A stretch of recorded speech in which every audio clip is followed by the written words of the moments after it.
ত্রিপুরা রাজ্যের উদয়পুরে এই প্রথম 50 কোটি টাকা ব্যয় করে মাতা ত্রিপুরা সুন্দরী ওপেন বিশ্ববিদ্যালয় ভূমি পূজন ও ভিত্তিপ্রস্তর স্থাপন করলেন অর্থমন্ত্রী। রবিবার উদয়পুর চন্দ্রপুর স্থিত মাতা ত্রিপুরা সুন্দরী ওপেন বিশ্ববিদ্যালয় ভূমি পূজন ও ভিত্তিপ্রস্তর স্থাপন অনুষ্ঠান অনুষ্ঠিত হয়।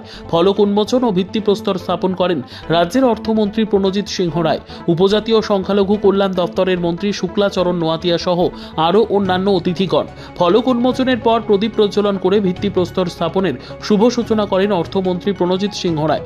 উপজাতীয় সংখ্যালঘু কল্যাণ দপ্তরের মন্ত্রী শুক্লাচরণ নোয়াতিয়া মাতা Tripura Sundari open university sponsoring বডির চেয়ারম্যান হেমন্ত গোয়াল, বিধায়ক অভিষেক দেবরায়, বিধায়ক জিতেন্দ্র মজুমদার, বিধায়ক কিশোর বর্মন, গোমতী জেলা পরিষদের সভাধিপতি দেবল দেবরায়, উদয়পুর পৌর পরিষদের চেয়ারম্যান শীতল চন্দ্র মজুমদার সহ আরও অনেকে। নিজস্ব প্রতিনিধির রিপোর্ট, দুরন্ত টিভি। আমরা সকলে জানি লিটারেসি অফ রেট, এডুকেশন রেটের মধ্যে এই পর্যন্ত এখনো কেরলকে কেউ আমরা ছাড়িয়ে যেতে পারিনি।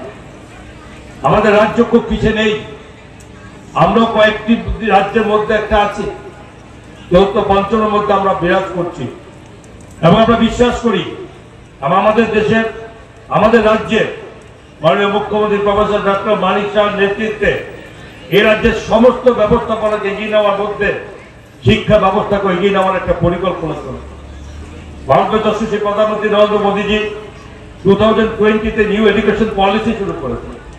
তারই মাপ ধরে আমরা এগিয়ে চলেছি। রাজ্যের মধ্যে 125টি বিদ্যাজ্যোতি স্কুল এখানে হয়েছে এবং এর সঙ্গে আমাদের জনজাতি অঞ্চলের মানুষ আমাদের সঙ্গে যুক্ত আছে এবং তাদের শিক্ষার ব্যবস্থা যাতে কোথাও পিছিয়ে না থাকে তার জন্য একলব্য বিদ্যালয় এই রাজ্যে আমরা 21টি করেছি, যেখানে ট্রাইবেল এরিয়া তো সেটা এই ব্যবস্থা চলতে থাকে।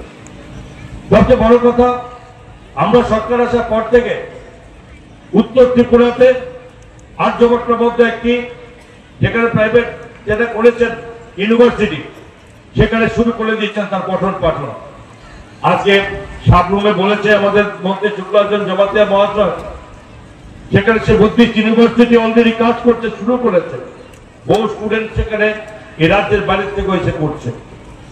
আজকে এখানে গোমতী জেলার এই মাতারবাড়ি বিধানসভা কেন্দ্রের এই জায়গাতে আজকে ত্রিপুরা সুন্দরী ওপেন ইউনিভার্সিটি, যেখানে ভূমি পূজনের মাধ্যমে শুরু হয়েছে। এখানে চেয়ারম্যান সাহেবের সাথে কথা বলছিলাম, উনি বলেছেন ত্রিপুরা সুন্দরী এই ইউনিভার্সিটি মাঝখানে ওপেন শব্দটা কেটে দেওয়ার জন্য উনি পরিকল্পনা দিয়েছেন।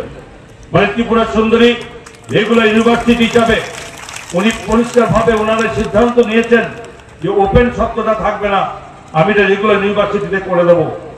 এবং প্রথম দফাতে 50 কোটি টাকা উনি বিনিয়োগ করে এই খুব সহসা এর মধ্যে ওনার এই কনস্ট্রাকশন ওয়ার্ক চালু করবেন এবং সেটা যাতে অতি সত্বর আরো একটার পাশাপাশি শুরু করে দেবেন।